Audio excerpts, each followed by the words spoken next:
আত্মক্ষয়ের গল্প নতুন নয়, তবে বর্তমান পরিস্থিতি গুরুত্ব অনুভব করতে চাইলে আজ আমাদের এই আত্মক্ষয়ের বিশ্লেষণ করতেই হবে। বর্তমান পরিস্থিতি অনুভব করতে ব্যর্থ হলে আগামী দিন আমরা মোকাবেলা করতে ব্যর্থ হব।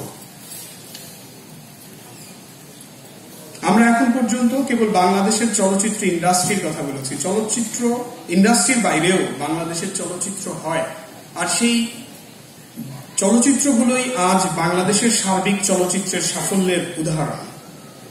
বাংলাদেশের চলচ্চিত্র ইন্ডাস্ট্রির মাফিয়াতন্ত্র, সমিতিগুলোর একচেটিয়া নিয়ন্ত্রণ এবং নির্মাণের ক্ষেত্রে শিল্প বা নন্দনতাত্ত্বিক ভাবনাকে প্রতিহত করবার যে বাসনা তাদের মনে, এই বাসনাগুলোর কারণে বাংলাদেশের সচেতন চলচ্চিত্র সংসদ কর্মীরা এবং চলচ্চিত্র সংসদ কর্মীদের মধ্যে যারা অগ্রজ, যারা নির্মাতা, তারা বিকল্প পথ খুঁজতে থাকেন। এই বিকল্প পথ খোঁজার কারণ ছিল, কারণ ইন্ডাস্ট্রির ভেতর থেকে চলচ্চিত্র নির্মাণের প্রক্রিয়াটি কঠিন হয়ে গিয়েছিল এবং এই কঠিন পরিস্থিতির মধ্যে আমাদের অগ্রজ আলমগীর কবির, বাদল রহমান, মশিউদ্দিন শাকের, শেখ নিয়ামত আলী, সৈয়দ সালাউদ্দিন জাকি, আমাদের এই বড় ভাইয়েরা ওই ইন্ডাস্ট্রির ভেতরে চলচ্চিত্র নির্মাণ করেছিলেন এবং সেই ইন্ডাস্ট্রির প্রতিকূল পরিস্থিতি দেখে তারা এই বোধ পেয়েছিলেন যে ইন্ডাস্ট্রির ভেতরে থেকে চলচ্চিত্র নির্মাণ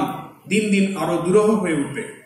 এবং এই পরিস্থিতিতে আমাদের এই অগ্রজদের পরামর্শ এবং শিক্ষায় শিক্ষিত হয়ে একদল তরুণ, যাদের মধ্যে মোর্শেদুল ইসলাম, তানভীর মোকাম্মেল, তারেক মাসুদ অগ্রগণ্য, তারা বিকল্প চলচ্চিত্র আন্দোলন বলে একটি আন্দোলনের জন্ম দেন।